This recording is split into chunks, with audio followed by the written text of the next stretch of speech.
Good morning, afternoon, and evening. Welcome to our webcast, Bank Architecture in the Digital Age.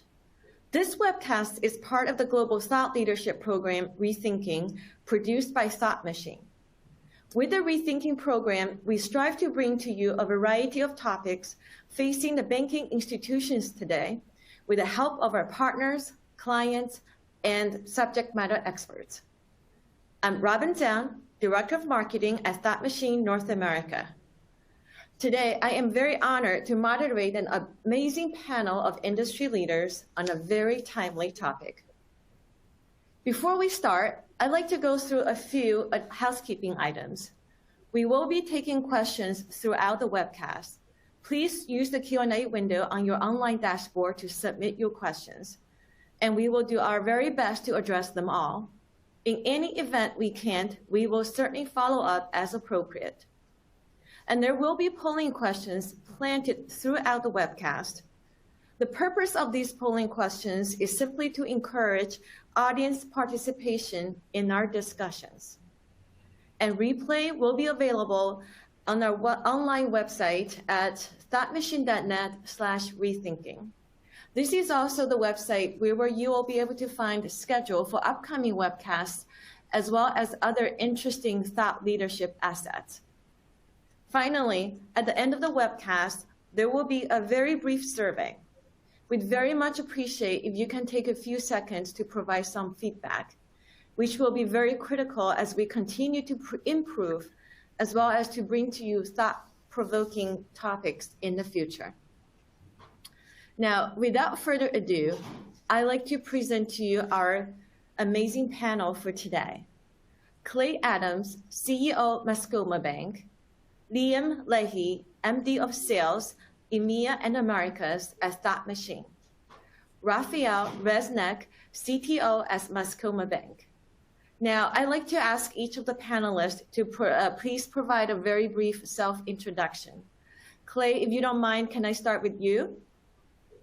Sure. Thank you, Robin. Pleasure to be here. I'm Clay Adams, and I've been president and CEO of Mascoma Bank for 5 years. I was actually on the board of directors prior to that, and Mascoma is a $2.5 billion mutually owned bank based in New Hampshire, where it's about 2.5 hours north of Boston, and that's just a thumbnail. Thank you, Clay. Liam? Hi, Robin.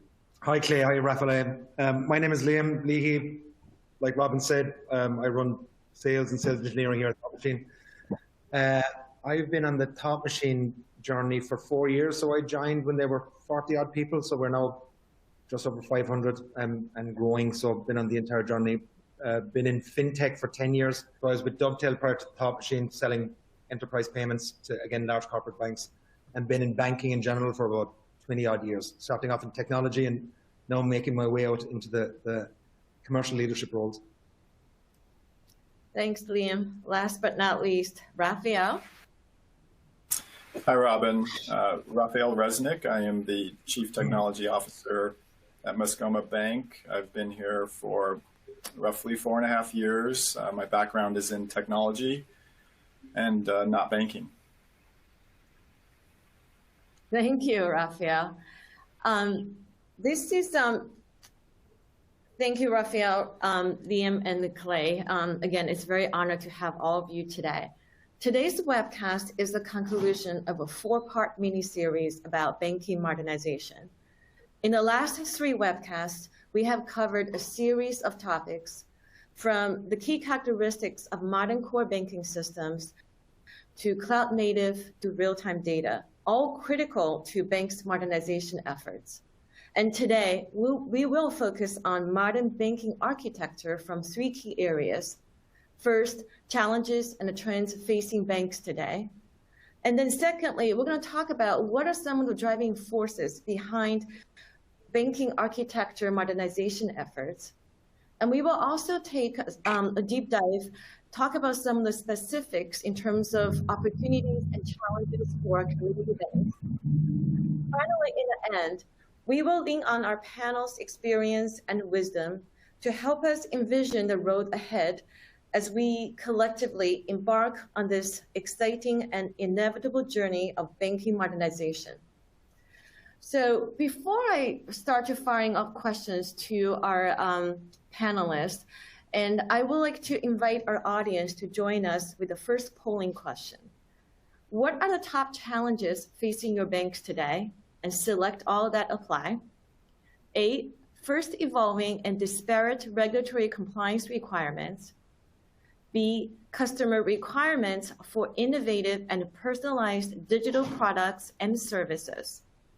C, new competition from fintechs and technology conglomerate. D, outdated technology stack. E, talent shortage. F, alignment of business and operations priorities with digital transformation imperatives. Now, while we're waiting for the responses to come in, I'm going to turn to our panels. Clay, if you don't mind, I have a two-part questions for you. You have run a wide range of businesses, from professional services to manufacturing and to banking. That must have been a very exciting journey. Would you mind sharing with us what led you to banking in the first place?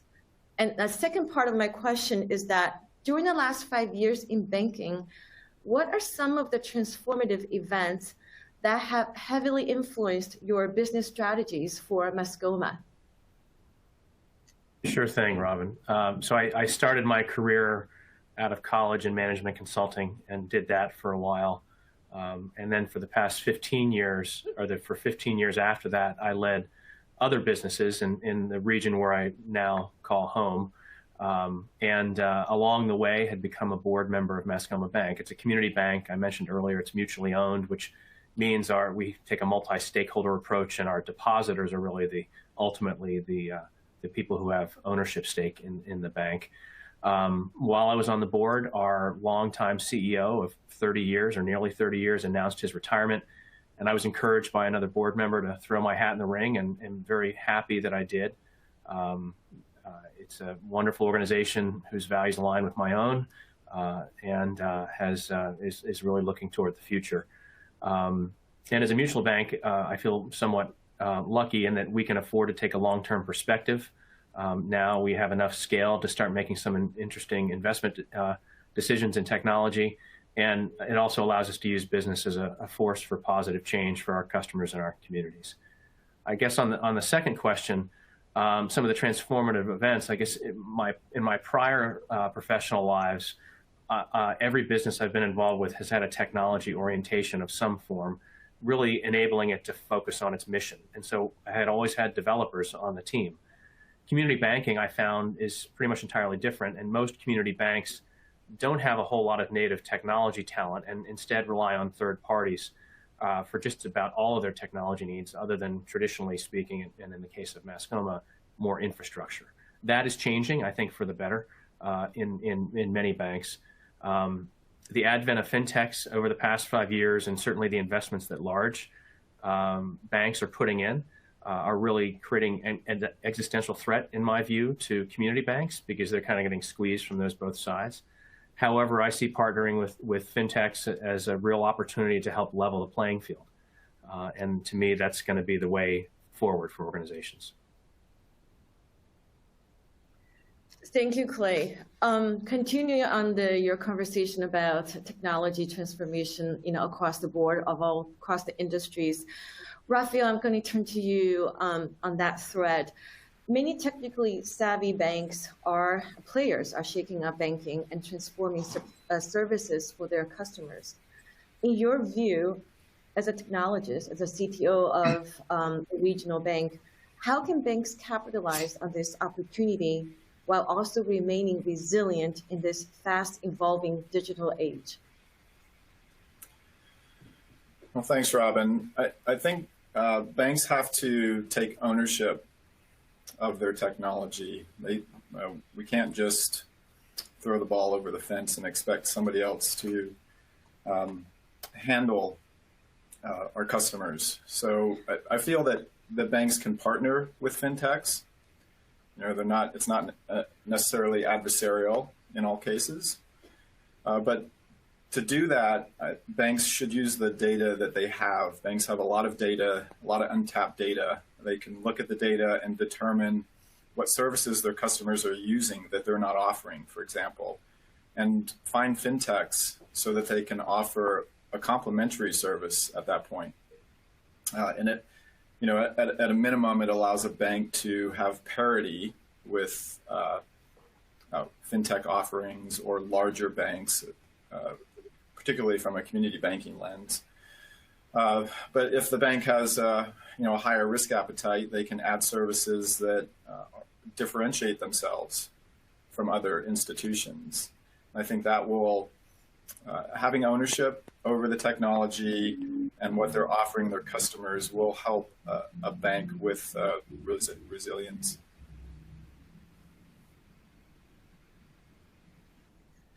Thank you, Raphael. I think I made a mistake earlier and closed the poll too soon. I just put the polling questions back for our audience.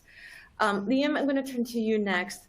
You have worked in fintech, as you said, for over a decade and helping banks in all sectors around the world to embark on their digital transformation programs. From talking to banks around the world, and also from what we just heard from Clay and Raphael just shared with us as relates to Mascoma, what resonates with you the most? And I also have a second question relating to that, like taking a step back, right? With your global experience, and especially we have a pretty global audience today, if you can share with us some of your regional views, especially what are some of the common versus unique challenges facing banks in EMEA, let's say in Americas, as well as in Asia Pac?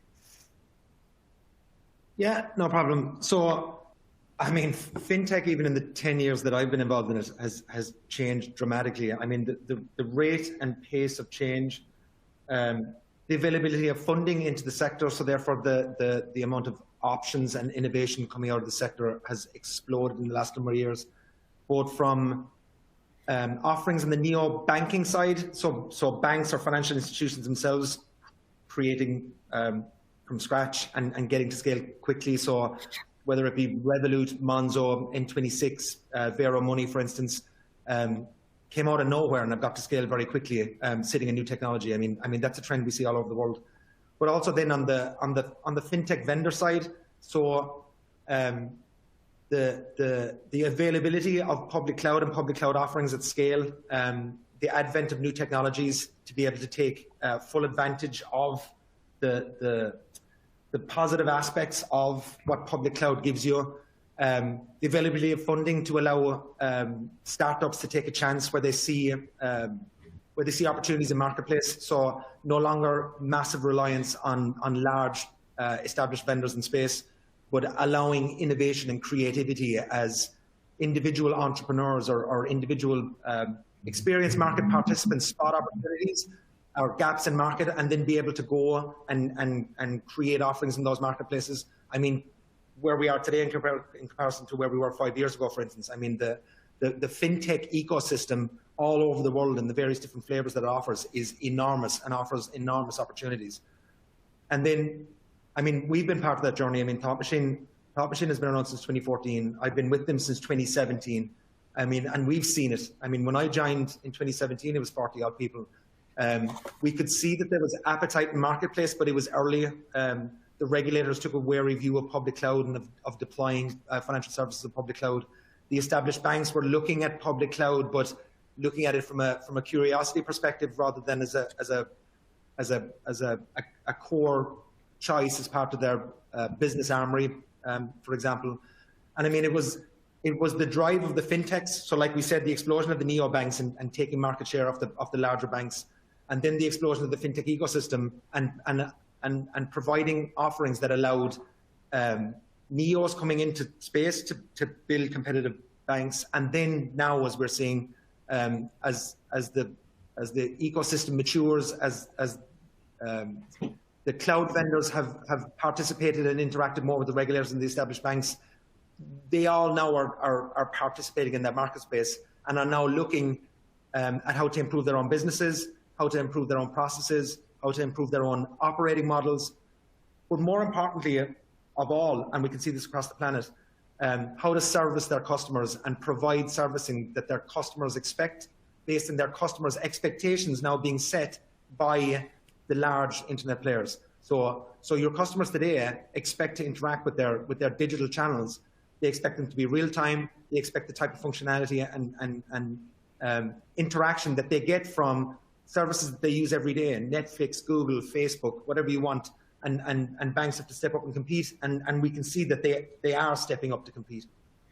On the second part of the question, I mean, the regional variances. So there's a lot of common themes. There's a few variances.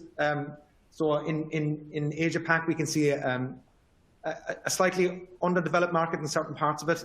So you had large unbanked communities, so there's now a big drive to get those unbanked communities onto banking services and provision them with banking services. So you've got lots of countries in APAC are launching new e-money licenses. So we're starting to see lots of greenfield digital banks, as well as the explosion of some of the big internet players and internet service providers out there building banking services, such as Grab, for instance. In Europe, like we said, I mean, so on the one side, you've got that explosion of I guess what were the original neo-banking cohorts, like Monzo, like Revolut, like N26, and getting to scale quickly. Them getting to scale quickly and taking customers off the established banks, then also forced the established banks to look around and figure out what they needed to do to be able to hold on to their customers and make sure they didn't lose their profitable customers away to these neos. The mid-market is starting to shift, and we're seeing an explosion across Europe on different distribution channels. So whether it be credit, whether it be buy now, pay later, whether it be different types of deposit taking institutions, whether it be SME lending. So we're seeing lots and lots of new entrants coming into market and offering different services, again, which are providing competition into the established players and forcing them to react. And then you look to the US.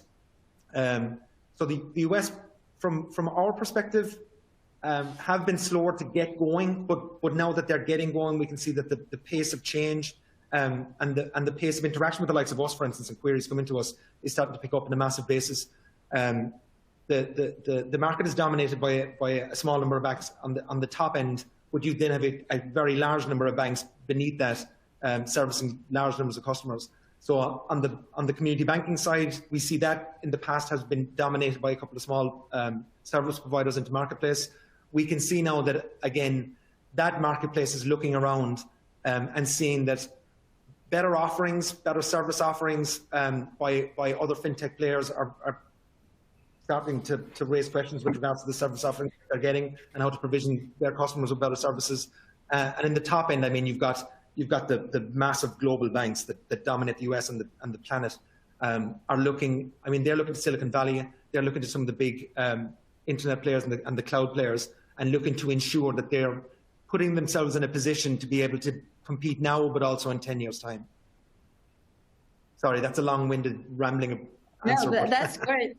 Thank you, Liam.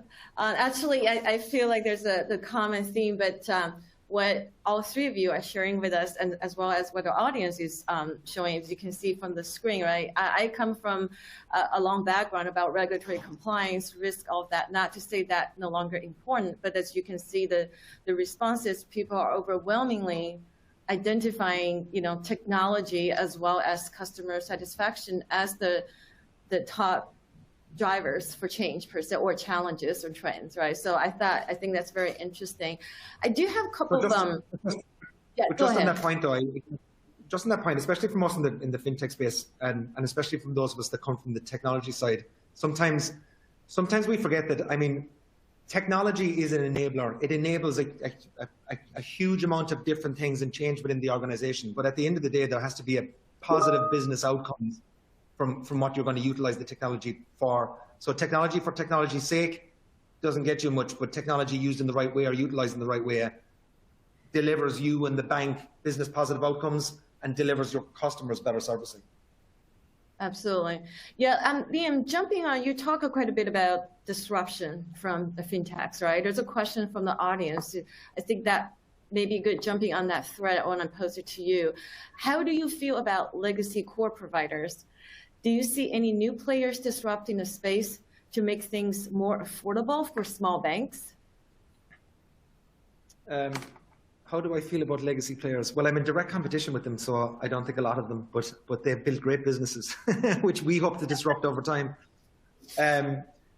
So there's lots of new entrants in marketplace. I mean, if you look at what the entire, like, so for a bank to be able to provision its services, it's reliant on the entire platform that it's sitting on.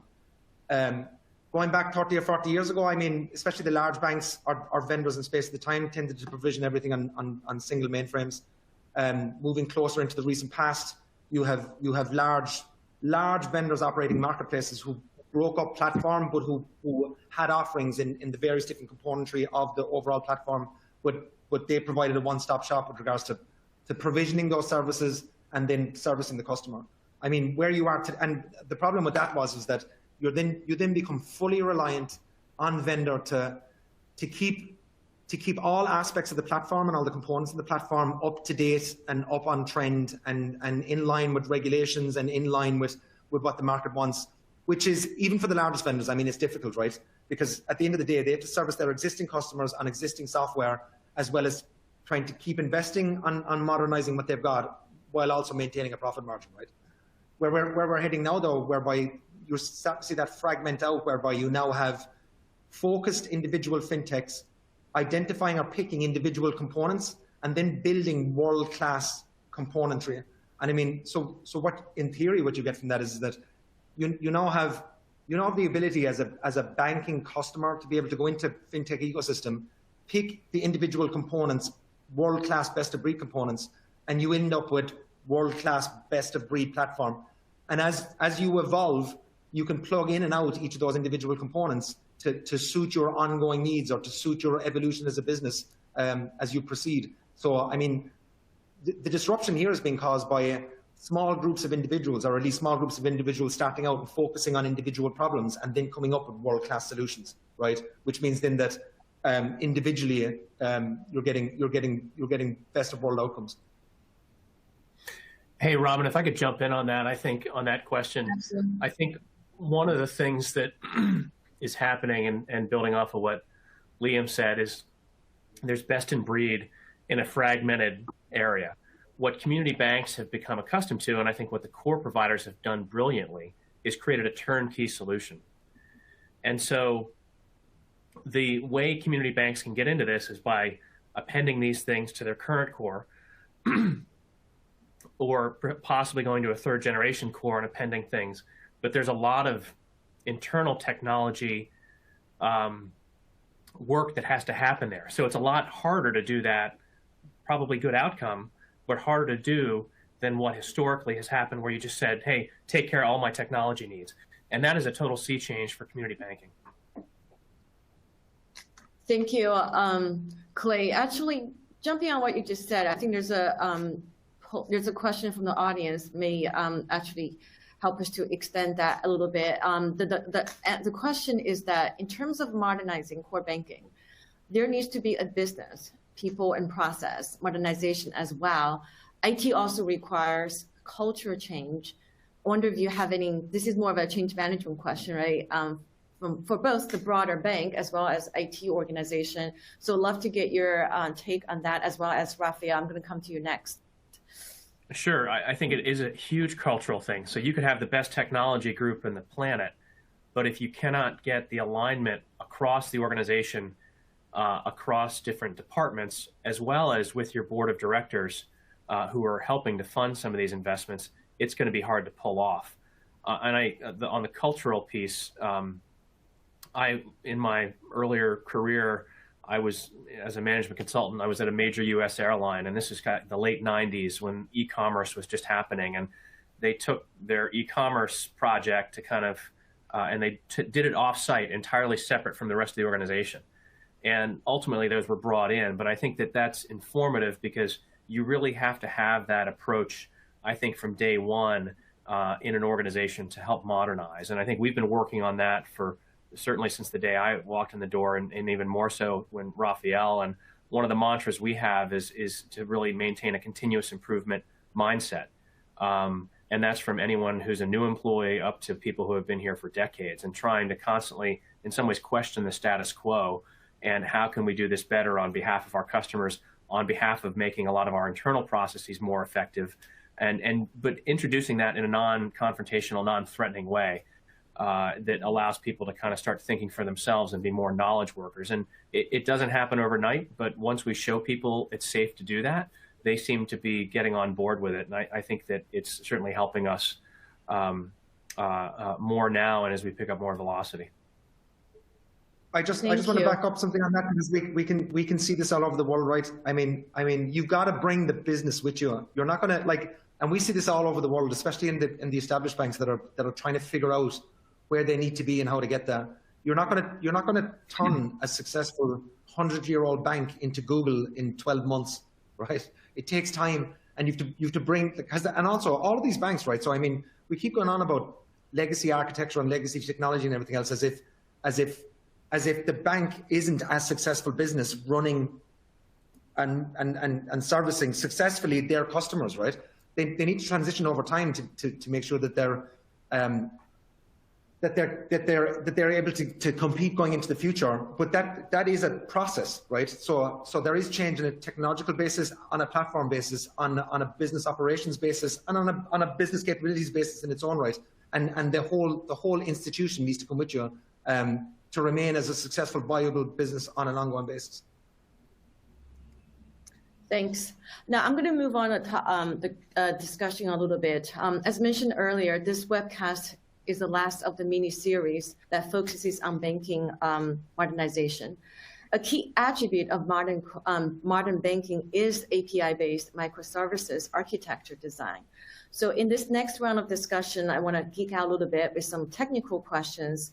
But before that, I'm going to pose the question first to our audience. What are the key drivers behind reassessing or reworking the technology architecture for your bank? Select all that apply. Long product development cycle, lack of control of product roadmap, data protection and privacy, greater leverage of AI and data analytics technologies, spaghetti technology systems, talent shortage, and others. While we wait for the responses to come in, Raphael, as the CTO of the bank, I want to come to you next. Reflecting back on the business, the challenges and trends that we just talked about, would you help us connect the dots and understand what is driving the redesign of banking architecture, and maybe just a little bit of almost a crash course, help us to understand what we mean by modern banking architecture, and especially as how compared with legacy banking architecture, that'll be very helpful. Sure, Robin. I think in that poll, you need to add all of the above to make it easy. So CORE, let's talk about the CORE for a second. CORE is actually an acronym. It stands for Centralized Online Real-Time Exchange. And most legacy providers are centralized and none of the other. And that's what we face with. There are some that are real-time, and there are some that have reasonable APIs. But most legacy providers in the community banking space use technology that's 40 years old. They did not have API-driven development. It's not geared towards the consumer of the actual service the bank provides. So we find that they've created this walled garden where you can offer the products they offer. As Liam mentioned earlier, they don't keep pace with what consumers expect. They expect an experience like the Apple Card, applying for the Apple Card, which takes seconds instead of filling out lots of forms and it taking a long time. So this walled garden is an issue for community banks. We have very little choice over the products we can offer if we stick with that ecosystem the legacy provider has created for us. So we need to be able to determine and have control and destiny over the products we offer our customers. We are in touch with our customers. We should know what they're asking for. And so to do that in an implicit fashion for the customer, we need the systems to run end-to-end in real time. They don't need to be multi-velocity. We don't need the digital channels to operate in a real-time velocity and the core to be batch and to look at reports every 30 days. We need to be able to do it all in real time. When transactions occur, the data needs to flow all the way through, and we need to be able to see it. And then the word core. We're talking about Gen 3 systems. We're talking about embedded finance. We're talking about decoupling what is provided, what the legacy core providers have turned into the core, which is really all of the services they now call the core, and it's not true at all. What we need is a transaction engine. We need the ability to have mutable products so we can design and create products on the fly without involvement from the vendor. And those products need to be able to flow through to the customer, our customer, the bank's customer. And that's how we connect the dots. When we can have control over the product without vendor involvement, and we can push that out to the customer through the channels, and this is all connected via API in this ecosystem, this best of breed, as was mentioned earlier. That's when we will be able to start offering customers the experience that they're getting now from Apple, for example.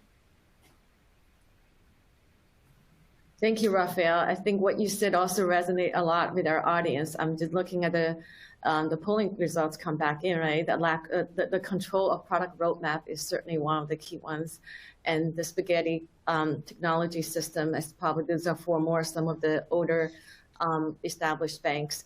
Liam, can I get your view on that based on what also Raphael just shared with us, as well as what our audience are saying here? I'm gonna quadruple down on what Raphael just said, but also I want to clear up one thing first, right? Just the premise of the question. So API-based microservices architecture, APIs facilitate stuff, right? Them on their own are loads of them, like on their own don't do anything, right? And I mean, we're seeing this with vendors and marketplace out there where they're taking legacy applications and they're wrapping them in reams of APIs that don't necessarily do anything, but selling them on the fact that they've got lots of APIs. Lots of APIs don't get you anything, right? So what you want is, like Raphael said, is that, so first of all, you want full access to all of the underlying capability and functionality and configurability via the APIs, right? You don't want to have to step out and go through non-real-time UI capabilities that require lots of manual input. You want to be able to build your systems around the place so that all of the underlying capability is exposed via those APIs. Secondly, what the APIs expose is that flexibility and functionality for you, the customer, i.e. the bank, to be able to understand how they want to be able to service their customers, and then themselves be able to go and configure the system and create the type of products they want. And then that is what's serviced out through the APIs. APIs in their own right don't get you anything. It's what the APIs expose is what's important.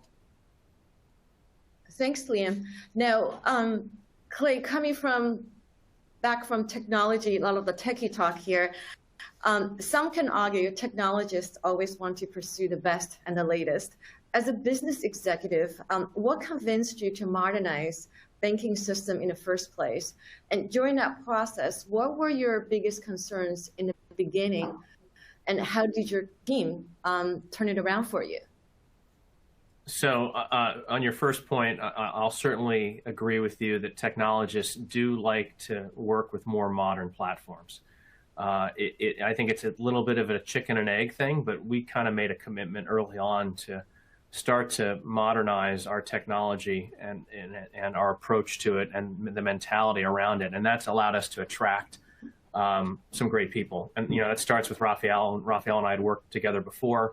And neither of us, if you can tell, obviously, we didn't start our careers in banking. And I think that's having an outside perspective is, I think, allowing us to look at this with through a different lens. So that's certainly something that has allowed us to kind of build out our teams. I will say that a lot of them are also homegrown. So we have introduced some technologies that have great training and learning platforms. And so people who have the banking knowledge and background come in and then become more engaged with the technology. And to me, that's the best of both worlds, because you don't just have a bunch of external people who are don't have the background in the industry, but we've created a blend, which has been really transformational for us. I think the core of your question, what really convinced us to modernize it is really to remain relevant. This bank's been around 120 years. I'd like to think it will be around for another 120 years. But in order for us to do that, we have to make sure that the consumer and their experience is being well served. And Raphael referenced the example of the Apple Card. And so we need to make everything that we're doing as seamless, as without barriers and effortless as is the competition. That's where the bar is being set. It's no longer okay to have to come into a branch to open an account and fund it. You need to be able to do it sitting down in the same session and then go about your day.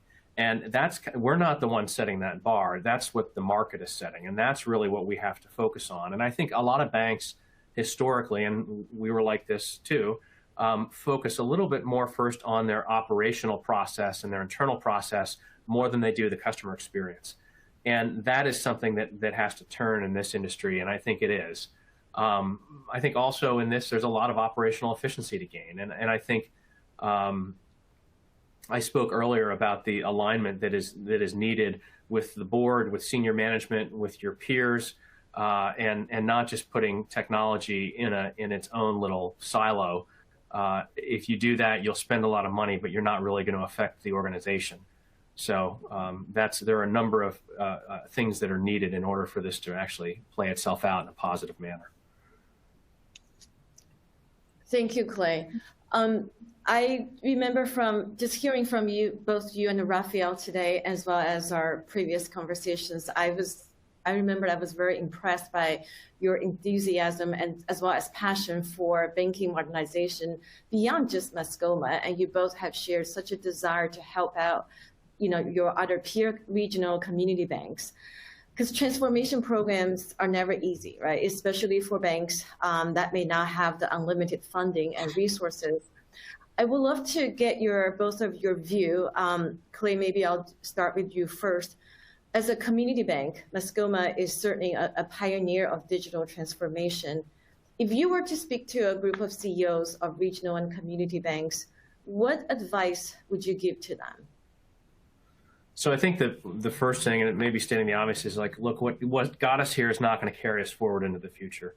We cannot just continue to operate in the same manner we always have, because the world is moving a lot faster, particularly on a technology basis, compared to what it was, and the pace of change is just is super quick.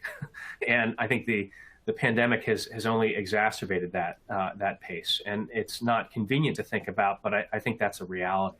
So if we put our heads down and not really look around at what our customers are doing, what the competition, particularly the non-bank competition, is doing, then I think we stand to lose a lot. And I do worry, as I mentioned earlier, about the community banking segment over time if they do not embrace that. And I think we as bankers are kind of built to be risk averse, or at least conservative as far as expenditures go, as far as putting ourselves out there. But I think there's also a downside to not putting yourself out there a little bit with some of these types of investments and efforts. I think there are barriers to entry in our industry. You need a banking charter, but we must also invest to stay that, because those barriers ultimately will get competed away, and you're seeing more and more of that as fintechs buy banks, or the very big technology companies get more into banking. So it's not just those traditional barriers are no longer going to withstand. I'm also grateful, and I feel very lucky as a mutually owned bank, because we don't have quarterly shareholder pressure the way a lot of other stock banks do, which public banks of any size, or public companies of any size, are always having to contend with that push and pull of short-term versus long-term because of the ownership structure. I think we have another degree of freedom that isn't there. So I think in terms of the last thing I'd offer is just talk to other community banks about what they're doing. It's a lot easier to do that if they're not your immediate competitors, because for obvious reasons, but there is a lot of conversation that I think is happening where we can not necessarily feel like we're doing this all on our own. Thank you, Clay. Raphael, as the CTO, the chief technologist of the bank, in your view, what gave Mascoma the edge to have a head start with the modernization program comparing with your peer banks? Clay just shared with us some of the business settings. Love to get your view from the technologist view, more of a CTO view. And what can be done in your mind can help your peer companies, your peer banks to get on the bandwagon as well? Well, Robin, it's an interesting question because there is no uptake of technology or consumption of technology without the desire from people. And so it's really not, I don't think it's a technology question. Digital transformation doesn't start with technology. It starts with people. I think what gave Mascoma the edge was the organizational culture and behavior at the bank, which, tends to inform the attraction, selection, attrition process. So if you have a group of people that have fixed mindsets and think from the inside out, they're going to attract more people that think in that manner. And we have a board and we have senior leadership that has a growth mindset and the willingness to have a little more appetite for risk and willing to invest in technologists who can perform this work and to support the growth mindset of the bank itself, the team members in the bank. So we've, for example, a lot of our administrators for our platforms are from within the bank.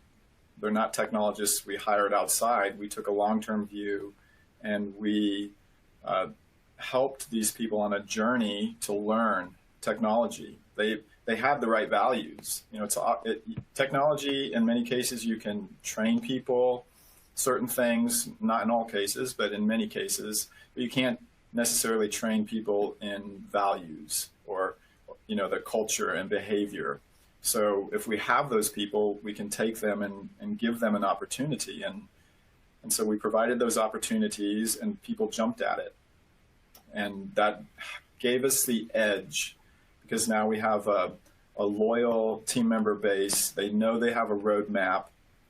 There's the right organizational culture and behavior. And as Clay alluded to earlier, when you have modern technology, you can attract people that want to work on that modern technology. It's very difficult to hire a team if you're using RPG or COBOL on an old mainframe, for example. But if you're using a modern stack, it's much easier to attract bright, purposeful and passionate people. So I think that's what gave us the edge, was the organizational culture and behavior. And I think that's where community banks need to start, not with the technology, but with the culture and behavior of the bank so that you can attract the right people to be able to make those decisions and have the technology knowledge in-house. Thank you. That was very interesting. I always joked around. I used to be a COBOL programmer many years ago. I know there's a shortage, but never. I always say, give me $1 million. I still don't want to become a COBOL programmer again. Now we have really touched upon the past a little bit and talked a lot about the present. I'd like to turn the conversation to the future. But here first, another polling question for our audience to get their view first. Please identify the key priorities for your bank's digital transformation journey and select all that apply.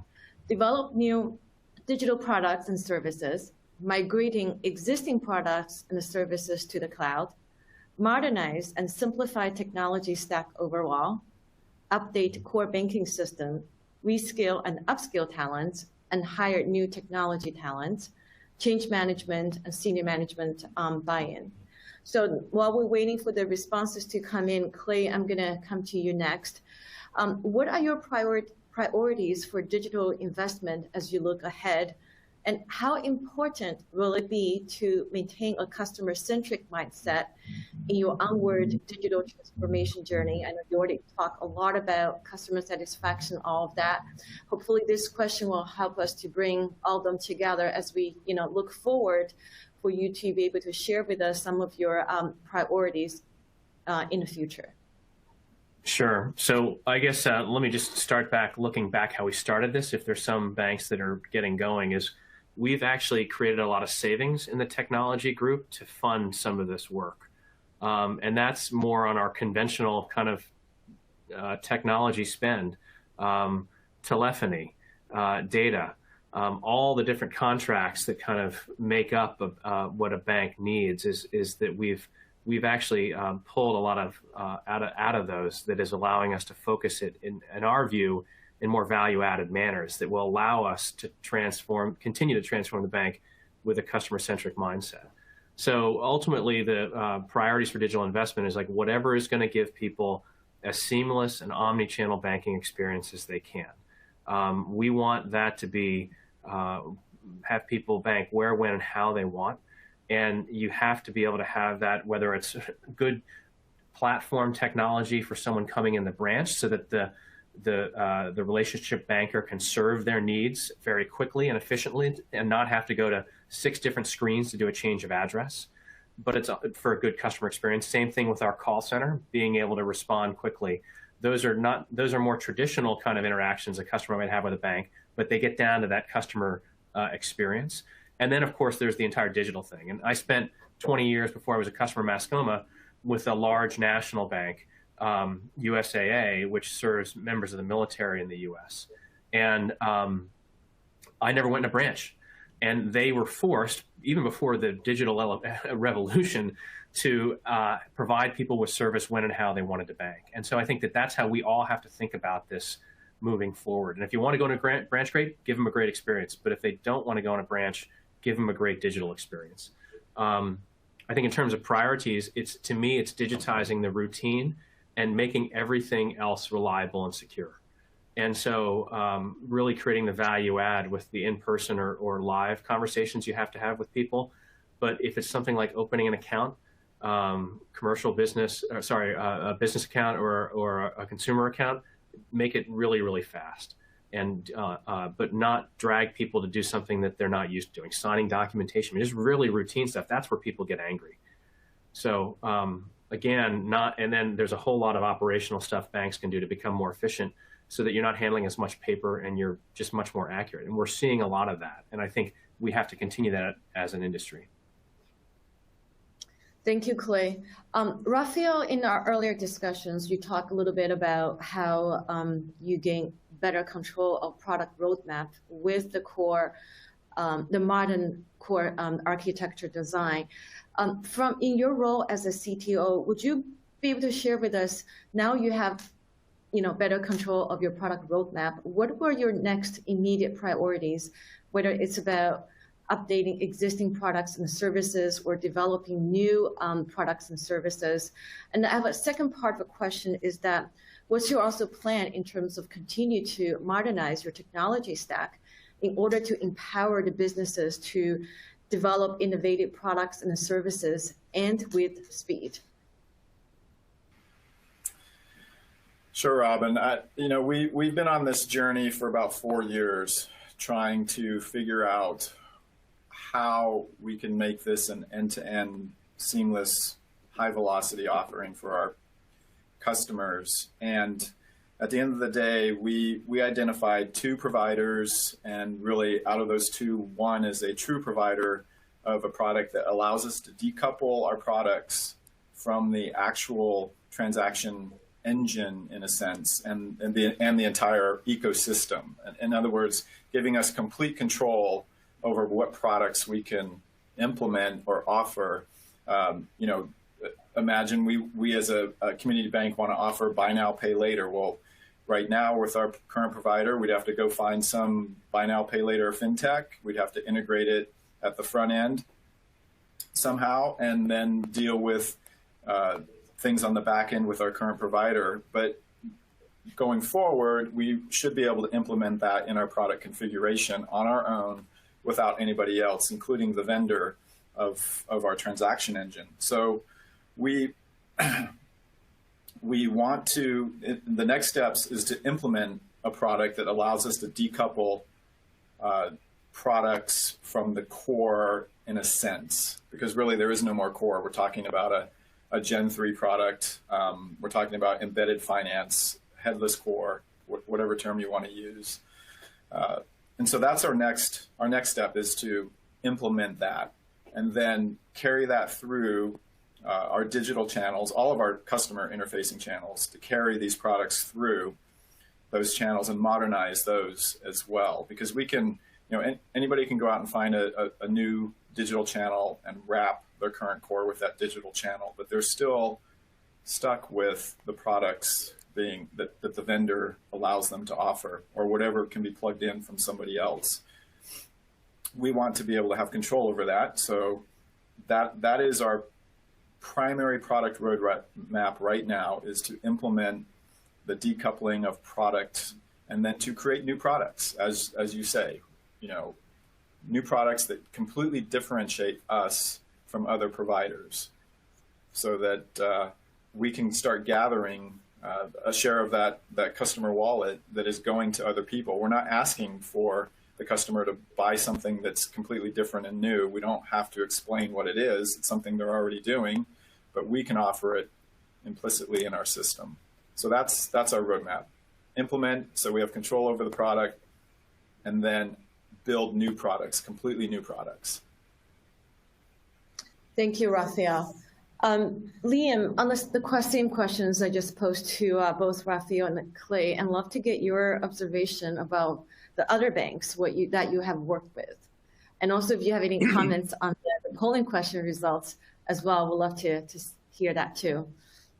Okay, so just quickly to answer that, I mean, I've been incredibly privileged, I guess, in my journey here with Thought Machine. So as interest has increased, I've got to travel the planet, and I get to sit in rooms that no other people get to sit in, and you get to have conversations with banks of different sizes in different geographies with different customer bases all over the planet, and you get to see what their concerns are, what it is they're trying to do, where they are now, where they want to be in the future, and even on those journeys across the planet and different continents and everything else. But a couple of the themes are common in lots of those conversations, right?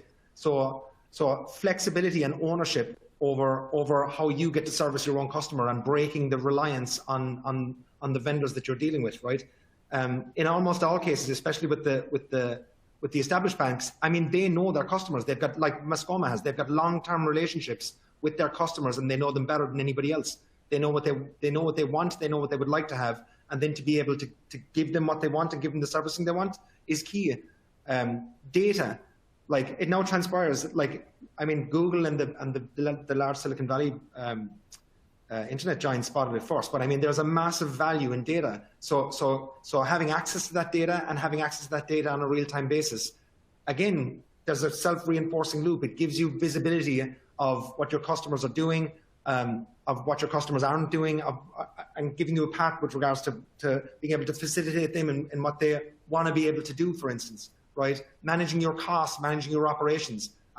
There's common themes all over the place, and one thing that we can see is that change is coming, right? So when I started here 4 years ago, there was interest in what it is that we were trying to do based on the fact of where we were coming from. But that interest has turned into actual change, and the velocity of change is increasing at a rapid pace. Thank you, Liam. That was very insightful. Time flies, especially when you're enjoying your conversations. I certainly enjoyed our conversation so far, but unfortunately, we're running out of time. With the last few minutes left, I'd like to do a lightning round and ask our panelists to offer your words of wisdom. So here's a question that I want to pose to you all, and I'm going to take a round. How can bank leaders formulate a strategy to leverage both technology and customer trust to build for the future? Clay, if you don't mind, I'll start with you. Sure. I think that as a bank leader who appreciates technology but is not a technologist himself, I think it's really critical to get someone on your team, preferably as an employee who has some ownership, not in or feeling of ownership within the organization, to help change that. It's hard to do it if you're trying to operate from your own perspective all the time. So I think that's one of the first things you can do. And Raphael and I have been able to do that over time, and I think it's a great partnership. And I think that is probably the single greatest thing that you can do. It could be a consultant from the outside, but it has to be someone whose opinion you trust a great deal to develop that strategy. Because just doing it, as I said before, the same way is not gonna get you the results you need. Thank you, Clay. Raphael, I'm going to come to you next. Thanks, Robin. I would say remembering that it's not about the technology. Technology is a tool, and it's really about the people. And to Clay's point, having the right people, or having a trusted advisor, or trusted partner, or in-house, and an in-house individual, which, you know, obviously I would advocate for having the knowledge in-house in the bank where possible, would be what I would offer other banks or institutions. Thank you, Raphael. Liam? Yeah, I'm going to back this up. Technology, and which is funny coming from a technology vendor, but technology for technology's sake isn't going to get you very far. And in all of our conversations with financial institutions, I mean, the technology group is always most open to speaking to us, but it is our job to figure out, like, what problems are the bank trying to solve, and become trusted partners with the bank and identify the problems that they've got, whether they be business orientated or customer servicing or whatever it's going to be, and working with them to try and figure out what the best overall solution is going to be. Now, sometimes we're going to be included in that, sometimes we won't, but it is trying to understand the problems, the nature of the problems, and coming up with the best solutions, rather than just trying to push technology tin on an ongoing basis. Thank you. Thank you, Clay, Raphael, and Liam, for taking the time out of your busy schedule to share with us your experience and vision. And thank you, our audience, for joining our webcast today. I hope you have found the session helpful and will join us again. A replay for today's session will be available on our Rethinking website over the next couple of days. We will also be posting the webcast schedule for the new year very soon. And finally, we'd very much appreciate if you can stay on for a very brief survey that will take no more than 5 seconds. And happy holidays to you all, and bye now, and see you in the future.